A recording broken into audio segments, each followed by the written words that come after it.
everybody. Welcome to Talks with Tony. I'm thrilled to be talking to Ben Rhodes. I like to call him my friend. He is a bit of a legend, political commentator, American writer, former Deputy National Security Advisor for Strategic Communications, and of course, speechwriter under President Barack Obama. Good evening, Ben. Good to have you on the show. Hey, Tony. Yeah, good to see you, man. How you doing? Can I ask the very first question, firstly? What does Deputy National Security Advisor mean? So I was a bit of a multi-purpose aide to President Obama for all 8 years that he was in the White House. So I wrote his speeches. I oversaw all of his communications on national security and foreign policy, but also the U.S. government's. So what is the State Department saying? What's the Defense Department saying? But then also being a deputy national security advisor means you sit in the White House, you brief the president in the morning on the key national security issues, but then you also participate in the development of policy through the different agencies of the U.S. government, through the advice you give to the president. You're basically responding to whatever the crises or issues are that are around the world and formulating options for the president to consider. And then in my case, because I was in the White House, sitting in the room with him when he made decisions. And it's just foreign policy, or is it foreign issues, or do you talk about American issues? So here's what's gotten really interesting, Tony, in the last 10 years, including the 8 years that I was there. It used to be just foreign policy. So what's our policy towards the Middle East or Asia or Russia?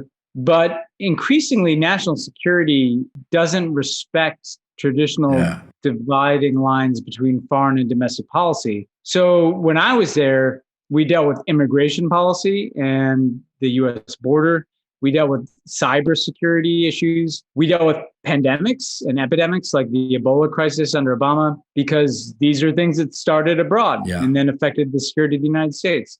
So the very idea of national security has changed and is changing in the United States to not just encompass terrorism and foreign relations, but to encompass cybersecurity, pandemics, immigration, these things that hit closer to home. And where does it sit in the hierarchy of things? Where does the National Security Advisor sit in the hierarchy of government?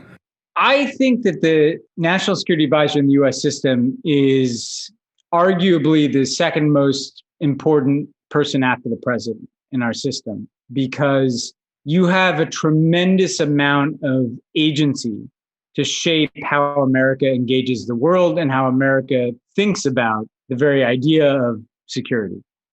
If you look at domestic policy, there's a huge array of agencies that work on that. It's not centralized in the same way the national security is. So the National Security Advisor is literally chairing meetings on a daily basis with the Secretary of State, the Secretary of Defense, the leaders of the intelligence community, the CIA, and others, and has a lot of freedom of action to provide advice to the president and to shape how the United States engaging every country in the world. And so that's been an increasingly important and powerful role in our government for the last 70 years. But in particular, in recent years, as this idea of national security has evolved to encompass a lot of things that touch upon life inside of America, I think it's become an incredibly important position. Ben, I'm so excited about this interview, to be honest, because there's so much I want to ask you, because you have such a wealth of information. I know how you think, and actually you're a globalist. And obviously people's views of America has changed so dramatically after the Trump administration. And so it'll be great to hear your views, because I know what you think about the world, and it's fairly similar to me. But I want to go back to the beginning. You come from a very high-powered family. Your brother was a star in the television world. You went to a very prestigious university. Tell me about your university life and about that specific college that you went to. And was it always in your mind that you would end up in government, in politics? Well, Tony, it's interesting. I mean, I'm a white guy from America, so I have a lot of privileges. But I have in my family the kind of unusual diversity of America in the sense that I have a Jewish mother from New York City, classic immigrant family. And then I have a Christian father from a small town in Texas who came from nothing, who basically made his own way, first in his family to go to a good college and become a lawyer. And you mentioned my family. So my brother and I, it's just me and my brother. My parents instilled in us from a very early age the idea that whatever you do, you should be engaged in public life. You should care about things that are happening around the world. This country, America, as flawed as it is, created both of our stories, created my mother's kind of immigrant Jewish story and my father's up from the bootstraps from a small town in the middle of nowhere story. And so my brother, became, as you mentioned, a media executive. He ran CBS News in the United States. He helped run Fox News. So we're on different sides of the ideological spectrum. Right now, Tony, he's in one of your old stomping grounds of London, working for Rupert Murdoch, right. Which, obviously I would not do myself. But the basic idea was that we're lucky. We're lucky that we're Americans. We're lucky that we've had opportunities. And therefore, you are obliged to be a part of what's going on around you and to be engaged in what's happening around the world. And so even though my brother and I disagree about a lot of things, the one thing I know we've always had in common is this idea that just sitting out, what's happening in our country and our politics around the world was not something that, our parents let us get away with at the dinner table when we were 10 years old. That's fantastic. And ever since, we've not been able to get away with it. So was your mother a Democrat and your father a Republican? So my mother was a liberal Democrat, worshipped the Kennedy family. My father was a Reagan Republican. But interestingly, and, it speaks to, me, Tony, I'm a pretty partisan Democrat. Yeah. But my dad was a Republican from Texas, right? Yeah. They had guns. They were, they were part of the whole Reagan Revolution. He abandoned the Republican Party under Trump. Even before that, he was, he liked Obama, but he was so offended by Trump. And I think it is important for people around the world to understand that there are people like my dad, right? Like, an older white guy in his late 70s from the South who just didn't sign up for this, this, the kind of outward racism and xenophobia that we saw under Trump has turned off, people like my father, who's from a small town in Texas. So, America is always a little more complicated than it looks from the outside. Yeah. I know many Republicans like your dad who are big Reagan followers. How has COVID affected you? For me, it's been a massive disruption, personally, because I used to travel a lot and things. But the biggest thing is I have small children, and being home for a year with a 4 and a 6-year-old, is, and seeing the impact on their life. Where I'm the angriest at our government response is I think about my kids, and, they were subjected to a much more, dangerous set of surroundings and desperate set of circumstances and a degree of trauma that was unnecessary because of what you say, because people did not want to listen to anything the government said. And when Trump was president, the government wasn't saying anything constructive anyway. And we were all kind of left to ourselves, And so my personal experience has basically been like, yes, the challenges of being home with a 4 and a 6-year-old all the time because schools have been closed, time management, time lost, experiences lost. But what I think about the most is like, how is this going to stick in my kid's memory? Yeah. How is a 4 and a 6-year-old going to process this very odd experience where they think it's dangerous to be around other people, and they don't quite understand what's going on. Look, I've seen you with President Obama. He's obviously very close to you. How did you first get to meet him? And did you ever think he would be president of the United States? Well, I didn't meet him until early 2007, when I had already been doing some work for his campaign. I've been writing papers for them and even drafting articles for them. And he was running, but he was the underdog. People forget Hillary Clinton was the overwhelming favorite. And I was asked to come with no notice to a session where he was preparing for a debate. And it was like one of the very first debates he had with Hillary Clinton and the other Democrats. And I walk into this big room full of consultants, and I was terrified.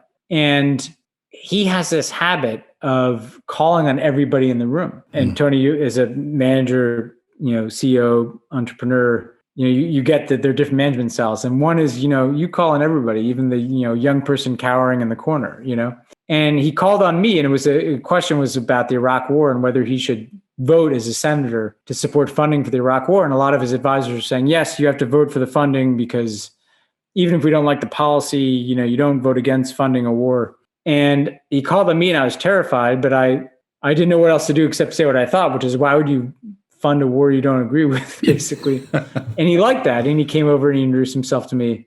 And I don't know, I've been wrong about a lot of things in life, but I had an instinct immediately that this guy was going to be president of the United States. Yeah. I don't even know why. I can't even fully explain it. When I moved out to Chicago to work on his campaign, when he was 20 points behind Hillary Clinton in the polls, my now wife, then girlfriend, said she was pissed because I was leaving the apartment that we shared. And she said, well, at least he'll be back in a few months when he loses, and as she reminds me often, she's been right about everything in our relationship, except this one thing. Yeah. I had this instinct about him. Yeah, that's an amazing instinct. Like, you know him very well. Have you ever had fights with him? Strong disagreements? Can you disagree with the president of the United States? I had. It's interesting you say that, though. I had fights with him, but you can't win the argument. You know what I mean? So I've had times when I pushed back once, pushed back twice, pushed back a third time, maybe even got a bit passionate. But then, when he signals to you that this conversation is over, it is over. All right. And that's the way it should be. I mean, he should hear your pushback. He should hear that you disagree. But at the end of the day, you're not there to win a debate with him. You're there to help him figure out how to do the best job he can. Yeah. Was it fun? Was the 8 years fun? Yeah. Was he a good boss? He was the best boss I've had in my life. I don't think he yelled at me once in 8 years. If he was disappointed in you, you'd kind of know, and you'd feel like, oh, I better do better. I don't want to let this guy down, Yeah. He'd have your back. If you were being attacked, he put a lot of weight on your shoulders in a way that made you want to do better. Yeah. He was that manager that he got more out of you because you didn't want to let him down. Yeah. And you thought he valued your opinion, and you thought he trusted you, and you thought that, you had the space to even make a mistake because he wanted you to stretch. I had fun, although I forgot to have fun for stretches of time. And right now, the advice I give, I know every one of these people that's gone into the Biden administration, because there's a lot of Obama people. And the last piece of advice I give every single person, whether they're 23-year-old becoming somebody's assistant or, a contemporary becoming the national security advisor, is don't forget to have fun. Because actually, the most important reason beyond your mental health is you'll be much better at your job if you're having fun. I was best at my job when I was enjoying myself. And when I was angry and dissatisfied, that's when I made mistakes. That's all I tell people in my company. You got to enjoy coming to work, and you got to have fun. Otherwise, life's very boring. Ben, you wrote a lot of the president's speeches. How long did that take you? So the Nobel Peace Prize speech, that was really daunting. And what was crazy about that experience is he had to give another major speech about a week before. So I was working on that. And then I gave him this draft of the Nobel Peace Prize address, and he didn't get back to me for a few days. So I worked hard on this draft and, felt really good about it.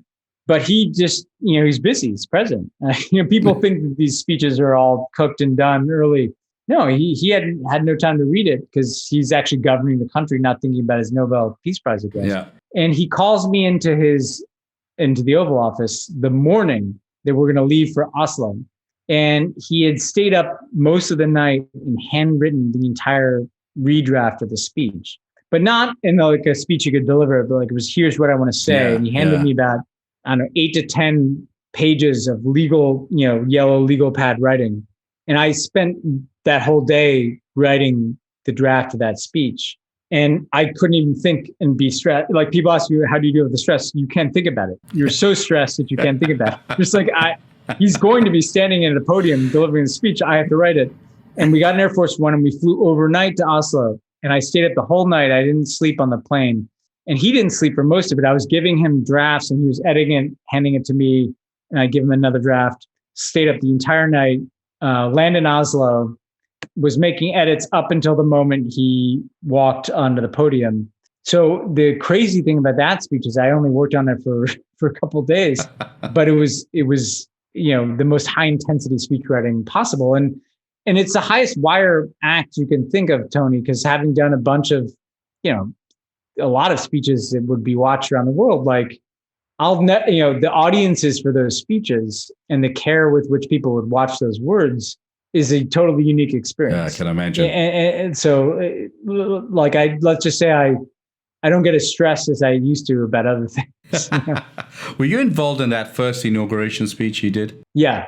That was, I didn't really know Barack Obama. I was in Vietnam at the time, and I turned it on. And I was just like, wow, who is this guy? That was the most powerful speech for me as a human that moved me so much. It was just full of hope. And it was so fresh. I always tell people, this is not just me trying to give my boss credit. If I was a speechwriter for John Kerry, you wouldn't be talking to me about some great speech I wrote.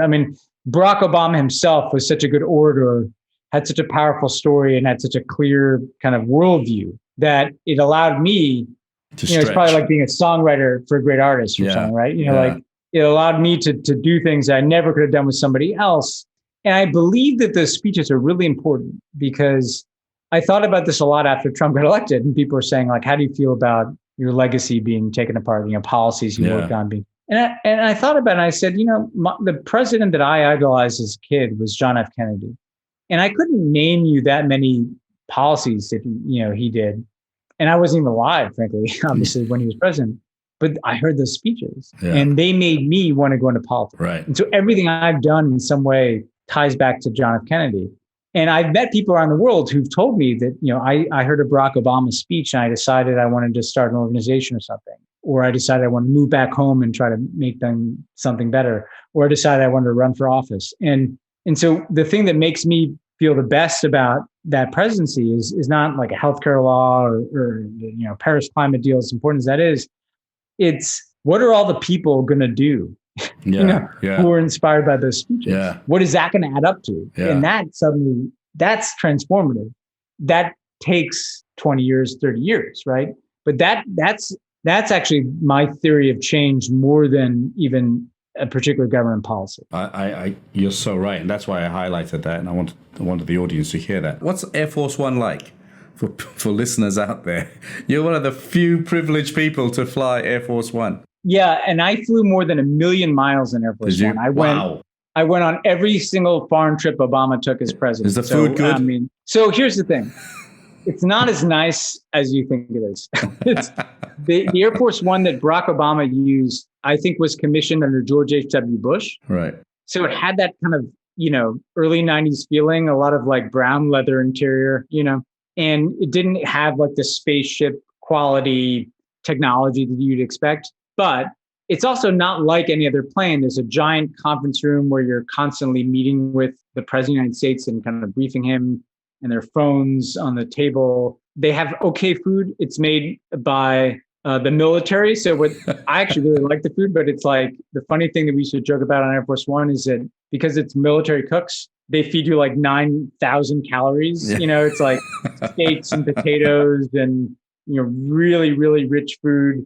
Because that's what they eat, right? But I'm just some staffer who's going to sit at a desk all day. But it's a fascinating kind of flying community because in the front you have the senior staff of the president. In the very front, there's an office for the president. Then in the back you have guests. Then you have press. Then you have Secret Service. So there's this kind of flying apparatus that government kind of sustains the U.S. government, right? And that covers U.S. government and protects the U.S. government. And you land in a foreign country, and that all just kind of moves off the plane and into a motorcade. And so you have this feeling of traveling, with the full kind of power and weight of the U.S. government. And I felt this personally, Tony, because in the motorcade, I would ride in the car with the military aide who had the nuclear football, the suitcase with the nuclear codes. Yeah. And you're just thinking well, I don't think we're going to have to use those, but they're in the car, And what kind of seat did you have? I'm an airline man, so I need to kind of, we're low cost. But what kind of? So here's the thing. I want to tell you something, Tony. Because of the kind of 1990s quality I was talking about, and we were always terrified to do anything to improve Air Force One because I think in part some of the racialized, frankly, criticism of Obama. If he spent $1 refurbishing Air Force One, had been like, oh, what is Obama doing? Yeah. So the seats, Tony, did not lie flat. They were these kind of old clunky, Pan Am seats. Yeah, they were old these clunky, heavy leather seats that would kind of go back maybe halfway, and weren't that comfortable. Yeah. And so I have to say that a business class seat on a lot of airlines is actually better than the seat you get on the first one. I actually slept on the floor. We'd do these long haul flights to Asia where we'd have to wake up and go right into some summit. Yeah. And I would leave my seat, I'd sleep on the floor. Yeah, I know. Just to let you know, AirAsia's premium seat is lie flat. So that's why everybody should fly AirAsia. And did you ever ride with the president in the Beast? Oh, all the time. I mean, every time we get to a foreign country, I'd always ride with him. He liked to kind of chat with me, and the Beast is an impressive thing. And what I think people need to realize is that when we fly to a foreign country, they would fly that car, the Beast, to that country because there are many different. Who makes that car? Who made that car? GM or someone? I think it's like a Cadillac or it's definitely an American car maker, and it's a heavily armored limousine. So like the door is like 2 feet thick or something, and it takes like some Secret Service guy to open it for you. But it was very weird. You could land in Tanzania or Malaysia or Cuba, and you get to the bottom of the stairs on the tarmac, and there's the exact same limousine waiting for you. Yeah. Oh, you mean it would be as you came down? It would be already there. It would always be at the end of a long red carpet. Yeah. With a Secret Service agent holding the door open. And Obama thought it was a little bit over the top. There was a very imperial quality to how the American president traveled. It was. And tell me, those Secret Service guys, did they ever say anything? Have you ever talked to any of them? No, never. Well, I mean, I got to know them. I changed pleasantries. But what was interesting is that, so you ride in the Beast and you have pretty, intimate conversations with the president. Like we'd leave a summit, for instance, and he'd talk about, his meeting with Putin or what happened in the press conference at the end of the summit or what's going on back home. And always in the front row, there were two heads, right? There was the driver and the guy in the passenger seat. And these guys heard everything, they heard every single piece of gossip that the president shared after an international summit or a bilateral meeting or what have you. And they never, not only not say anything, their heads didn't move. Just like you see it on TV and you see it on on all these movies, and you wonder whether, the president is such an affable person, right? And it just seemed bizarre that he wouldn't have a relationship with someone there, but it didn't appear to be. So Tony, you might get this as someone who was once in the music business. So like Obama, one time I remember we were at a particularly gaudy summit in Southeast Asia. And so we're leaving an ASEAN summit, and it's got like some water fountain in front that is got neon lights shooting into the air, and it feels kind of almost hip hop in its orientation. And Obama gets in the limo and he takes out his iPad and he puts on Thrift Shop by Macklemore, right? The rap song. I know, yeah. And he turns it up to somehow this is the loudest iPad I've ever heard. And he's like, we're in the back seat, and it's me and him and Susan Rice. And I think we probably had a couple of glasses of wine, and we're doing the whole thing, I'm going to rock right now. And I'm just looking at these two guys in the front seat and thinking what are these guys thinking? You got this black president in the back, playing a white rapper, we're all singing this thing at 11 o'clock at night in Southeast Asia. And, those guys kept their poker face on as we like. Trump, is Trump finished or is he just beginning? I think he personally is finished. He'll still have a lot of influence over the Republican Party for the next couple of years. Who he chooses to support in Republican politics and primaries will matter. But he's got a massive legal cloud over him. He's going to be fighting off criminal prosecutions, civil actions. He's getting older. As big a figure as he was and as popular as he is in the Republican Party, by the time he left office, he was one of the more unpopular presidents to leave office in recent American history. So I really can't see Trump himself reemerging as a presidential candidate, for instance. But I do worry that Trumpism will continue to shape the Republican. Yeah. Do you think he was an actual racist, or do you just think he used it?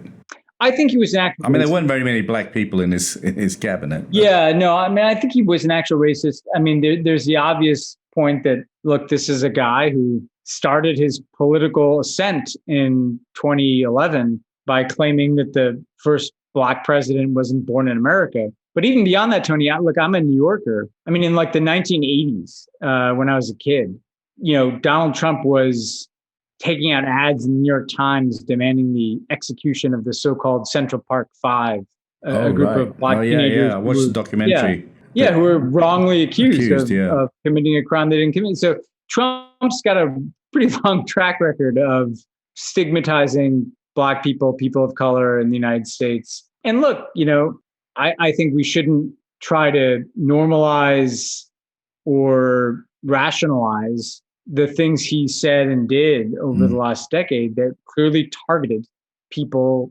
because of their ethnicity or their race. Yeah, I always wondered whether he was an actual racist or actually he just used it. So it's good to get your perspective. Just going back on the finality of this, is someone going to take this Trump role in the Republican Party if he's not the guy? I mean, you said you're worried about it. They're going to try. Yeah. Yeah, if you look at every single person who's a possibility, to be the Republican nominee the next presidential election, all of them are people who are trying to be like Trump. Yeah. They're all populist, right-wing, grievance-based politicians. However, some of my friends are like, oh, this is going to be terrible because what happens if there's a Trump who's smarter than Trump, and then they'll be able to actually take control of the government. But the thing is, Trump was pretty uniquely charismatic. Yeah. And it's not a charisma that, may have appealed to you or me, Tony, but, he was in Americans' lives for a long time because of The Apprentice. And he's not like anybody else. He's a one of one. And a lot of these other Republican politicians who try to act like Trump will fail. They're fake. And people can sense that. And one thing I've learned in politics, Tony, is like authenticity is worth everything. Yeah. And Barack Obama, totally authentic. There's not another person like Barack Obama. There's not another person like Donald Trump. There's not really another person like Joe Biden, for that matter. And the Republican Party can try to run its Trump play, but I'm actually optimistic from my perspective. That's going to be a little harder than they think without a frontman like Trump who can captivate so much attention. Yeah, you've really summed it up so well, Ben. What was it like being an American in the Trump era, and what is it like now? Well, for me, it was my first experience feeling, I'd been at the center of political power for 8 years. And the only thing I can describe about leaving the White House on January 20th, and I flew across the country with President Obama to drop him off on his final flight on Air Force One in California. And I flew back on this empty Air Force One. I mean, Tony, is like the weirdest experience of my life. There were like 5 of us on Air Force One, with usually like 100, 200 people. And we land in DC. And from that point on, I felt like an exile, in my own country. Right. And I've had the privilege of meeting people from all over the world, and people who've lived in countries where when you fell out of political favor, that was really bad. You were going to be investigated. You were going to be torn down publicly. You were going to be attacked. And that was suddenly happening to me, right. Personally, and to a lot of people around President Obama. And so it's a really revelatory experience that in a way made America feel more normal, right? Because this kind of thing happens in a lot of places. And in a healthy way, I think it made me question a lot of my assumptions as an American, where you take for granted that things are going to be okay, that there's a guardrail. There's a check and balance around what leaders could do. Yeah, there's institutions and there's protections. And for a few years, it just felt like maybe there weren't. Yeah. And that was really interesting. And it made me, in a weird way, it made me privilege more being an American, to care more about the freedoms I had and the assumptions I could make about how government was going to be and how society was going to be. Now that Joe Biden's in office, I feel some relief, but I also know that, in 4 years, it could go back to that, right? So I'm more vigilant. I'm a much more vigilant citizen than I ever was before 2017. Ben, I just want to go back to what you said earlier about coming from a liberal family and stuff. I was talking to Will.i.am, who's obviously a close friend of you guys as well, and has become a close friend of mine. And, he said something about blacks, the black societies kind of set up to fail. And I've always wondered why, where there are divides and gaps in society, people don't look to bridge that wealth gap. And that bridging that wealth gap also means the education gap and facilities and all that thing. Is Black America set up to fail? Why are all the jails in America predominantly blacks? Why is it so hard to get out of that life? Why hasn't any president, including President Obama, isn't there a better way of trying to solve those issues?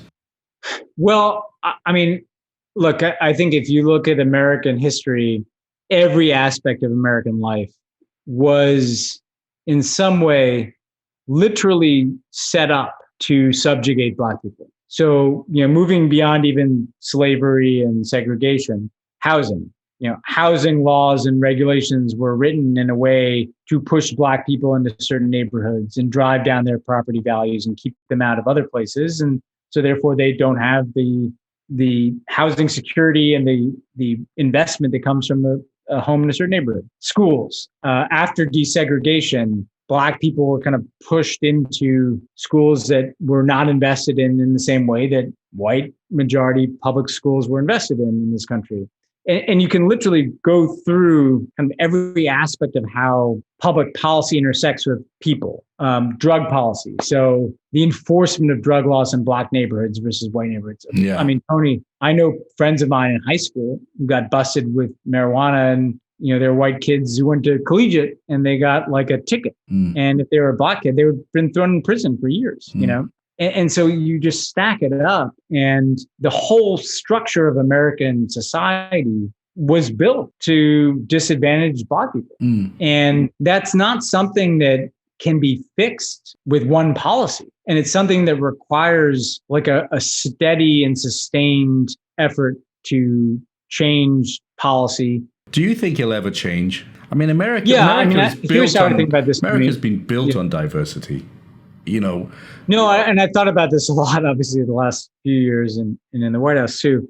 Here's how I kind of shorthand this. America's always had two stories. It's a country that was founded on this document that said all people are created equal. And that document was written by a guy who owned slaves, Yeah. And throughout all of American history, there's been this incredibly powerful, progressive story of basically the promise and possibility of a multiracial, multi-ethnic democracy where anybody could thrive and anybody could succeed. And this is the country that produced Martin Luther King and that produced, the Black culture that shapes America. I mean, how much of American culture is infused with the Black American experience? And there's always been an incredibly white supremacist and reactionary story that was seeking to claim and hold power for a small number of people. And look, we fought a civil war about this, and we had a civil rights movement about this, and we go back and forth and push and pull.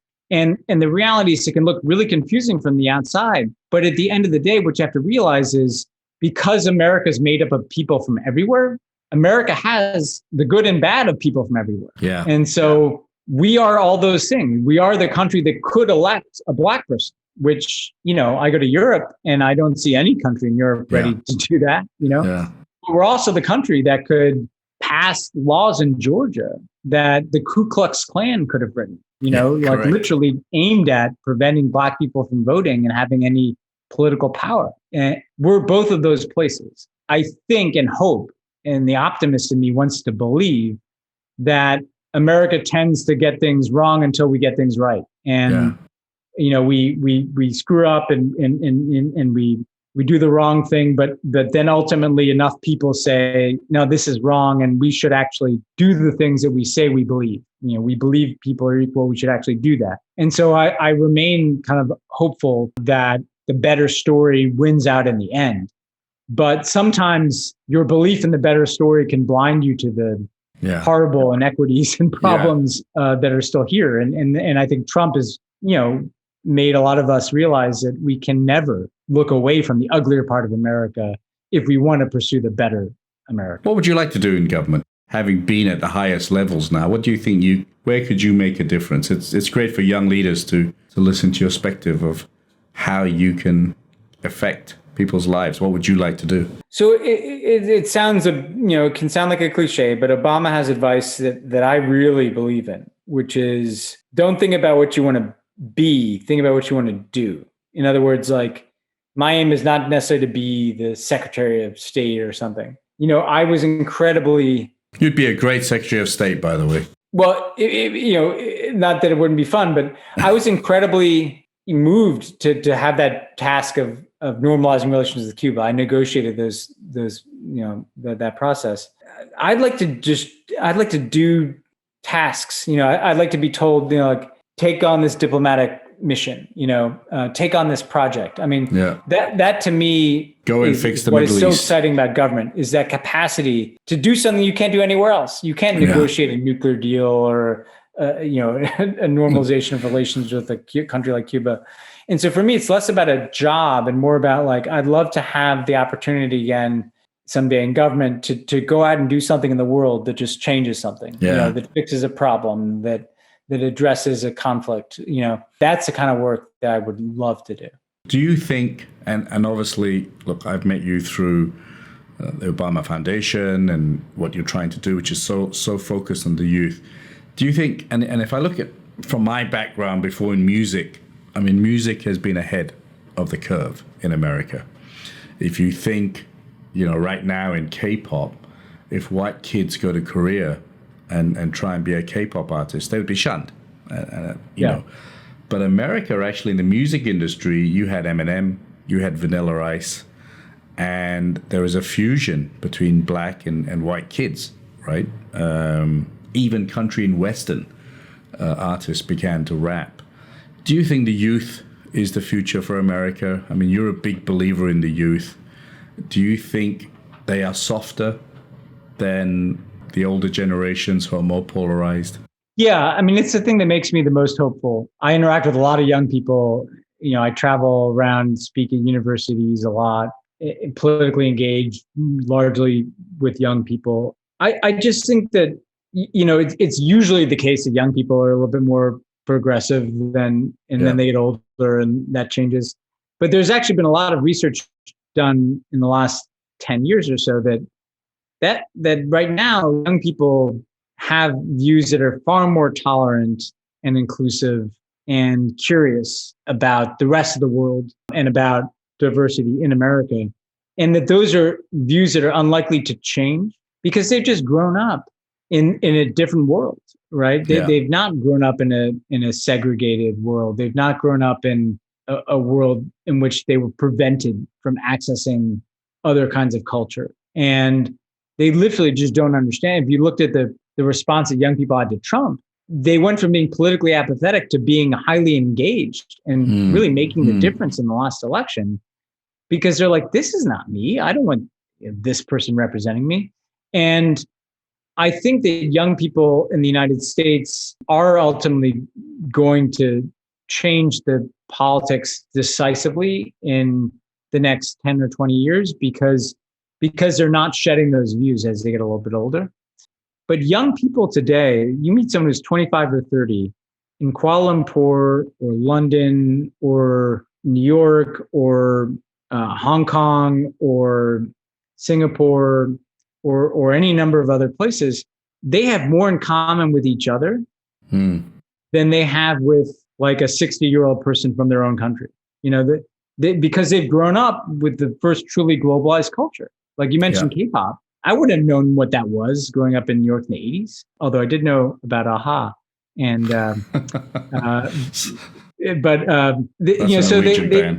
slightly closer than Korea. Yeah, exactly. But I think that I truly believe that the young people, not just in the US, but globally, have such radically different views than their leaders. And you can point to cases in the past when that's happened. But this is a bit different because this is the first time in history that you have generations coming of age who literally grew up with a blended culture. Yeah. And I think that's going to transform politics. I just hope it transforms politics sooner rather than later, because I worry about the damage that nationalism can do in the coming years. So you mentioned, one of the things I hope the Biden administration doesn't forget, which President Obama did and you also drove, was a greater engagement with Southeast Asia. You mentioned in your book that Southeast Asian region is a place of opportunity, given its diversity. You've seen Kamala Harris, obviously, with her Indian roots, very focused on India. But I hope America doesn't forget ASEAN and Southeast Asia. But tell us why President Obama and yourself saw it as a place of opportunity, given its diversity. Maybe you could elaborate a little bit on that. Well, I mean, I think President Obama, let's not forget, has Correct. deep Southeast Asian roots. Like, he lived in Indonesia. His mother worked in Malaysia, Indonesia, and other parts of Southeast Asia. And so he knew it in his bones, literally. But separately, just from an American interest perspective, if I look out at the world, particularly in like 2009, we're coming office, this is the most dynamic region in the world. I keep telling people that. You have Europe is what it is. They're fighting off the Eurozone crisis. Latin America always has, at any given time, success stories and stories moving the wrong direction. China is what it is, which is a growing superpower. Sub-Saharan Africa, same thing, like some huge success stories, some huge, huge challenges. But I mean, if you look at Southeast Asia, if you look at the economic growth rates, the population growth, the cultural dynamism, the diversity, it just feels like opportunity, and in this incredibly important geography of the world.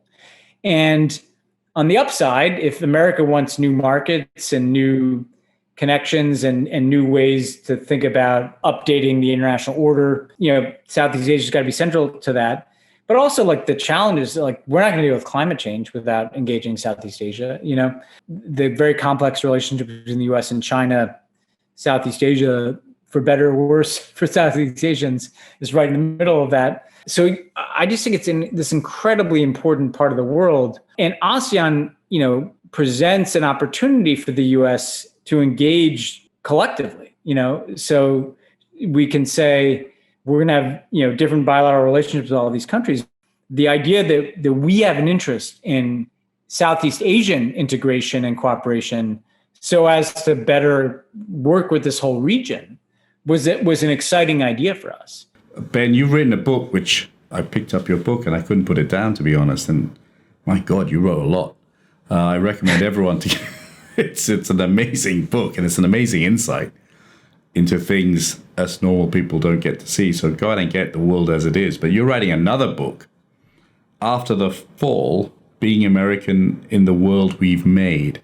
I kind of asked you a little bit about what does it feel to be like an American. But honestly, when I read that title, what is the meaning behind the title of that book? And tell us about this book. Yeah. So I went out in search of an answer to the question of what happened to the world. Why is authoritarianism and nationalism so prevalent and so on the rise? And so the title is me trying to make the point, after the fall, this is kind of after America's fall as a country that thought of itself as separate from these negative trends or exceptional in some fashion. And being American in the world we made is saying that, we have to acknowledge that we have a lot to do with these problems that we're seeing around the world. We can't just blame them on Putin or Xi Jinping, which is what Americans like to do. Yeah. We need to look at ourselves. And at the same time, the hopefulness in that is when I meet people from all these other places, just like I said earlier, America's two stories, they're inspired by the better aspects of America. Yeah. And America is the one place, for better or worse, where, it's made up of people from everywhere. And so if we can figure out what it means to be American, if we can have an identity that reconciles our differences, then there's hope for the world. Not because we're so big and strong and exceptional that we can tell everybody what to do, but just because we are a bit of an experiment as to whether people can figure this out. And that's why I think, having worked on foreign policy most of my life, I realized that the most important thing America can do for the world is not any foreign policy. It's just getting our own stuff together at home and setting a better example and setting a democratic example and setting an example for inclusion and tolerance. If we can do that, that's more powerful than any tariff we can put on China. Yeah, I mean, I'm so glad I asked you the question, and it kind of leads back to while we were talking about the black populations and Asians and Indians, and speeches. And if America can sort itself out and be more inclusive and show, on top of all the great things it is, and it is a great country, that's the best piece of foreign policy you can do. And it's like those speeches you wrote for Obama still resonate in so many people's minds. It's not the policy. It's all those speeches that stick. If you say what reminds you about President Obama, it's mostly the speeches and the social interaction and stuff. And we're coming to the end of it. Look, you have many titles: writer, NSC advisor, former Obama advisor, political commentator, podcaster, father. What best describes you, and what you like to do? What do you want to be remembered for, Ben?